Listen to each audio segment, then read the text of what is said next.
I'm here to see Kevin.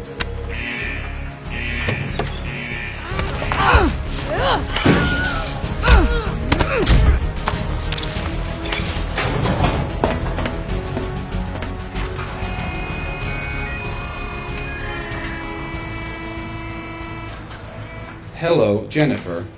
Kevin? Yes, I am Kevin, a highly advanced entertainment AI responsible for making all the creative decisions in the MCU. Huh. Can't say I'm totally surprised. Anywho, I've come to talk to you about my finale. Let's just say I have some notes.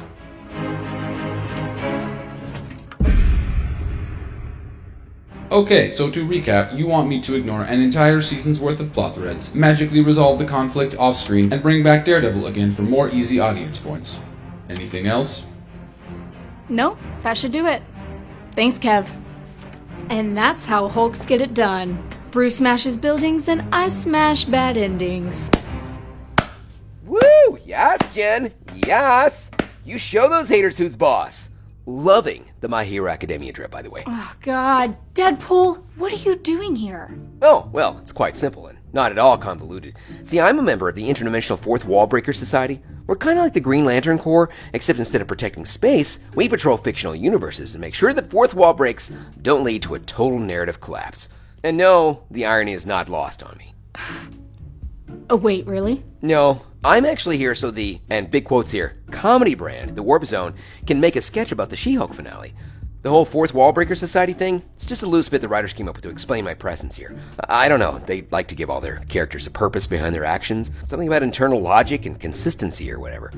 Wouldn't know anything about that. Oh, I know. Hence, me. Oh, great. And here's the part where I get mansplained to. No, not a mansplanation. If anything, it's more like a friendly, light hymn lecture from one fictional character to another on the dangers of over-meddling with your own continuity. And trust me, I know a thing or two about over-meddling. I'm from the Fox universe. Well, thanks for your concern, Wade, but I think I can handle things on my own. In case you forgot, I've been breaking the fourth wall a little longer than you have. I'm just trying to create an ending that's funny, unexpected, and satisfying for fans of my show. And since breaking the fourth wall is kind of my whole shtick, I'm gonna crash through it like a jolly green Kool-Aid man. Woman. Okay, look, I get it. We all love breaking the fourth wall. It's a great comedy tool. It allows you to naturally shorthand in extra context and exposition, and being able to speak directly to the audience does wonders for relatability. Oh, hi there, beautiful. Love what you've done with the hair. Be sure to like and subscribe. But it isn't a fix-all. I can't believe I'm going to say this unironically, but with great power comes great responsibility. If you misuse the fourth wall break, it can shatter the narrative illusion and severely damage the relationship between the audience and the medium. All right, tone it down there, Scorsese. I think you're being a little overdramatic. Overdramatic? Have you seen Phase 4, Jen? The MCU is being held together by scotch tape and bubblegum right now. Doing something insane like breaking out of the show, speaking flippantly to a literal deus ex machina, and having it rewrite your story on a whim causes way more harm to the universe than a single joke can earn back. I think you're reading a little too far into this, Wade. Yeah, okay, it is kind of a cop-out ending, but that's by design. We're a comedy show, remember? We're not trying to take things too seriously. And besides, tons of great comedies have done cop-out endings. Monty Python and the Holy Grail, Blazing Saddles, Wayne's World. They all had the same type of meta fourth wall breaking finales that I'm doing. And did they ruin the relationship with the audience? No. They're still beloved to this day. Yeah, sure they're beloved, and rightfully so. But those endings work for them because they were all their own unique standalone stories. She-Hulk is not. Your show is just the latest entry in a long and ever-expanding tapestry of stories. It's the result of all the things that came before, just as everything that comes after will be affected in some way by your show. So when you do a cop-out ending, it feels less whimsical and irreverent, and more like a great big slap in the happy sack that cheapens everything that came before it. Okay. I'm gonna need the prosecution to provide some evidence here. Okay, let's take Iron Man's death, for example. Yeah, sorry, spoiler everyone. Tony Stark dies in Endgame.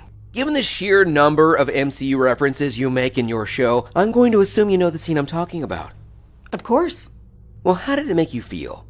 Oh my god, it wrecked me. I cried for days.